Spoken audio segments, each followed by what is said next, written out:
Mga kapatid, kamustahin po natin ang sitwasyon dito nga sa Albay. Kasama po natin ang head ng Provincial Public Safety and Emergency Management Office, si Sir Roderick Mendoza. Magandang umaga po, sir. Hi, magandang umaga po. Magandang umaga sa inyo mga tagapakinig. Magandang umaga po. Sir, ano po ang latest na sitwasyon dyan po sa Albay? Ilang barangay po ang naapektuhan nitong nagdaang bagyong Wilma? At sa ngayon po ba, meron pa rin mga pagbaha? Sa ngayon po, actually humupa na siya kahapon ng hapon, but then may mga effects to na secondary like yung landslide doon sa Santo Domingo and then Bariis ng Tiwi. And then as of now po, kanina pagtawag niyo, papunta pa lang ako ng Santo Domingo dahil may search and recovery operation tayo dahil may isang batang nawawala, 14-year-old doon. Dahil inanod po ito. Bukod po dito sa bata na hinahanap natin sa ngayon, may iba pa po bang casualty at may iba pa po bang mga nawawala? Wala po. Yan lang yung reported sa atin. Isa lang doon sa area ng Salvacion ng Santo Domingo, Albay.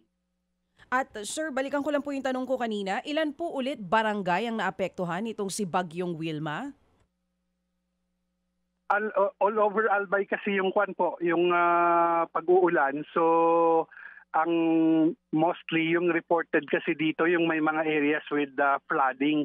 But then lahat na barangays dito na 720 affected po siya dahil sa tuloy-tuloy na pag-ulan na simula noong Friday. Opo. Oo. Sir, tama po yung narinig ko, 720 barangays ang naapektuhan. Hanggang saan po umabot yung tubig? Saang barangay yung pinakamalala?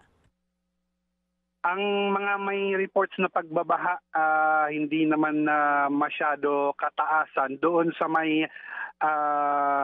part ng Libon, and then yung sinabi ko kaninang Santo Domingo area, and then may part ng Tiwi, yun po. But then sabi ko, affected yung mga population all throughout dahil sa tuloy-tuloy na pag-ulan, may mga areas na nabara ng landslide, and kahapon and then ngayon ongoing po ang ating clearing and then other operations.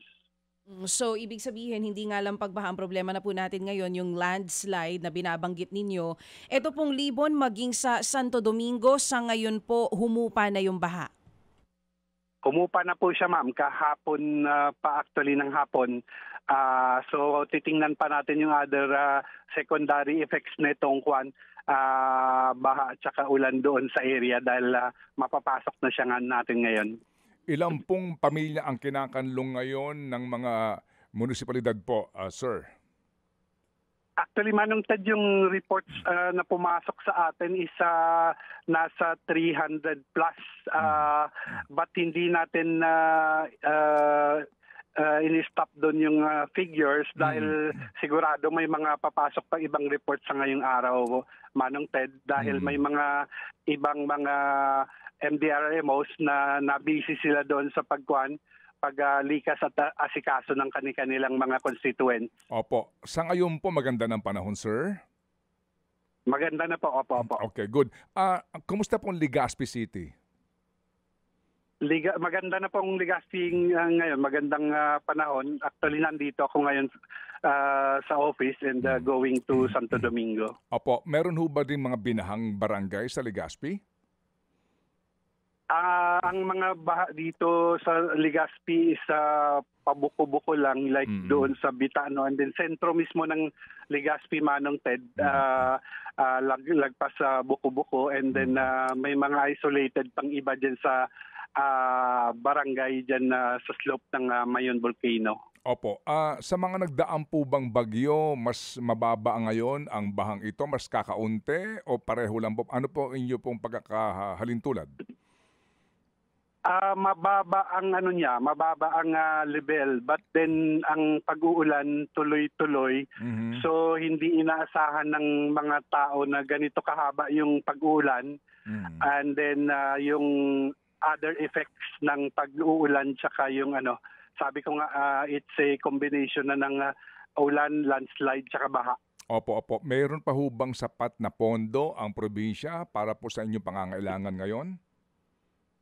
Actually, Manong Ted, na meron pa man na pondo tayo. Actually, during typhoon, after Typhoon Uwan, nag-declare tayo ng state of calamity, and then di pa nga natatapos yung operations doon. Ito na naman pumasok. So, but then we manage Manong Ted dito sa Albay. Okay. Ano po ang pangunahing pangangailangan ng inyong mga apektadong constituents? Sa tubig ho ba may problema ho tayo sa mga supply sa gripo dahil ho sa baha? Sa ngayon, Manong Ted, wala pa akong na-receive na report. Okay. Ang report lang actually doon lang sa evacuation muna. Siguro mamayang later this day, makikita natin yung kabuuan. Ang mga pangangailangan dito, like yung doon sa landslide, may mga tinamaan na bahay, although wala namang tao na dahil nailikas na. Yung housing materials dito, yun yung pangangailangan, Manong Ted. Opo, sige po. So, Sir Roderick, salamat po sa inyo pong panahon at kami aantabay po sa inyo pong kaukulang update at follow-up report. Salamat po at Godspeed, sir. Thank you po. Salamat, Manong Ted. Salamat. Thank you. Si Ginoong Roderick Mendoza. Siya po ang Albay Provincial Public Safety and Emergency Management Office Head. Mga kapatid, brothers and sisters, saan ka pa? Dito na tayo sa totoo. Dito na tayo sa True FM. Mga kapatid, mag-subscribe and follow po kayo sa social media accounts ng True Network PH. Yan po kami. Hanapin nyo lang True Network PH, Facebook, Instagram, YouTube, TikTok, and podcast. Mapa Apple or Spotify man yan, mahahanap nyo kami. Lahat ng mga napapanood at napapakinggan nyo po sa programa, nasa social media accounts namin yan. So, paano mga kapatid? See you sa social media!